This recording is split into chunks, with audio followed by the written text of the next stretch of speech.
So very recently, a brand new ride opened at Seaworld, and right before it did, it made some major changes. So today we're going to talk about why I think that happened, what it actually means for the ride itself, and will it go back to the way it was.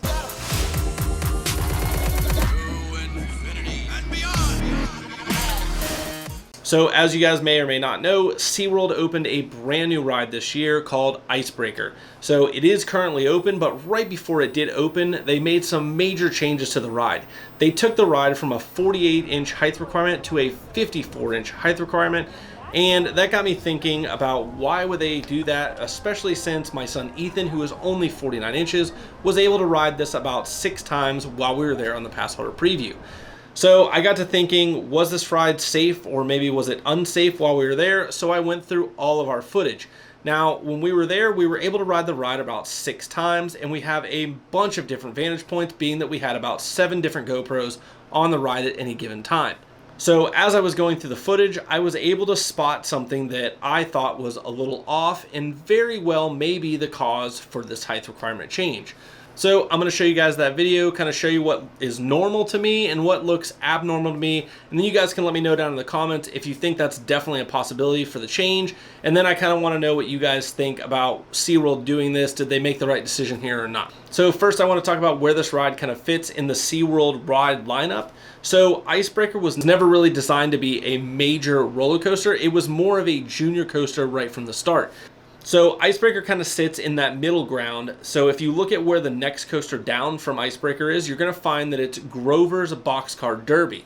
Now, if you guys couldn't figure it out by the name, Grover's Boxcar Derby is pretty much a non-thrilling, very, very small kids coaster. So without Icebreaker there, you would go from Grover's Boxcar all the way up to a ride like Mako, which is a much more thrilling, much faster coaster.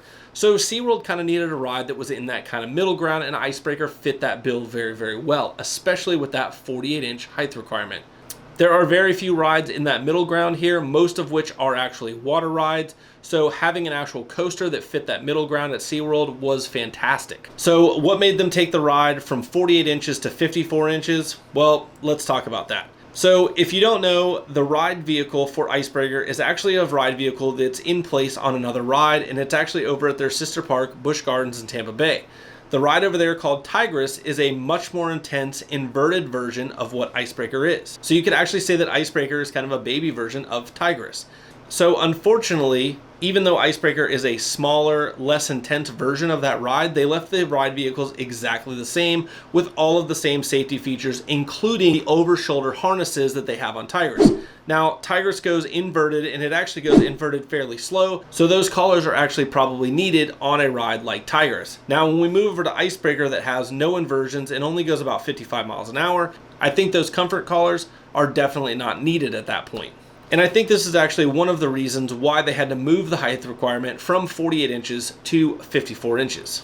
So if we take a look at like what a normal rider looks like on this, and then we compare to somebody like Ethan, who was only 49 inches at the time of this, you're going to see some major differences in how they sit in that seat and how those comfort collars fit. So let's take a look at that, and then you guys can let me know if you think that this is definitely the reason why SeaWorld changed this policy.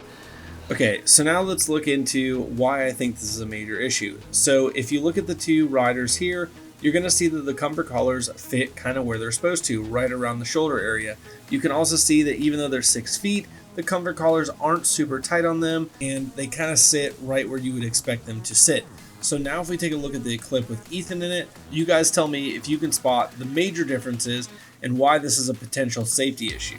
Okay, so with Ethan sitting in the ride, you can clearly see those comfort collars do nothing for him except for possibly become a hazard, as this ride could move you around a little bit and you could slam up against those comfort collars. Now in the tester seat, you're going to get a little bit of a better look at this. So you can clearly see that even though he was the proper height for this, actually a little bit over, the comfort collar doesn't do anything except for actually get in the way. And you can imagine on a ride that has the potential to be a little bit jarring, that those comfort collars could in fact cause some type of a safety problem. So obviously I think this is the reason why SeaWorld has moved that height requirement up to 54. I do want to say that SeaWorld's official stance on this is that they moved the height requirement from 48 to 54 for safety reasons that they found with smaller riders. So, in my opinion, because this ride was supposed to open almost a year prior to when it did, it should have probably been found by now. I'm not sure if maybe they just didn't test with smaller riders or what exactly happened here or how this fell through the cracks, but we're here now and we're hopefully going to be able to fix this. So in my opinion, can this be fixed? Yeah, I think it probably can. I think just removing those comfort collars is kind of the answer here. I'm sure there's going to have to be some updated safety testing and stuff to be able to do that. I think it's a necessity on this ride. I don't think that SeaWorld can leave this as a 54-inch height requirement.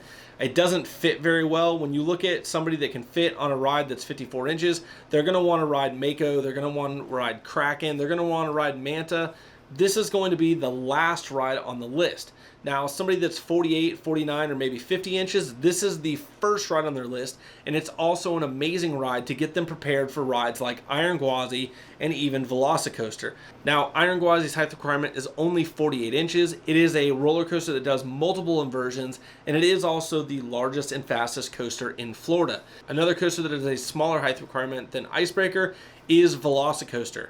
Now, if you're not familiar with Velocicoaster, it has multiple inversions. It goes 70 miles an hour. It is a major coaster over at Universal Studios, and the height requirement for it is only 51 inches, which makes me wonder why 54 inches was chosen for a ride that doesn't go upside down and only goes 55 miles an hour. And the only thing that I can come up with is the way these comfort collars fit the smaller riders.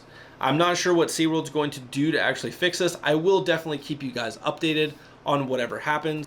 And with that, I appreciate you guys being with us. Make sure you leave me a comment down below. Hit that like button. And if you like what we're doing, guys, please subscribe to the channel. It is the best way to support what we do here on the channel, and we really do appreciate it. So we will see you guys on the next one. Thanks for being with us, guys.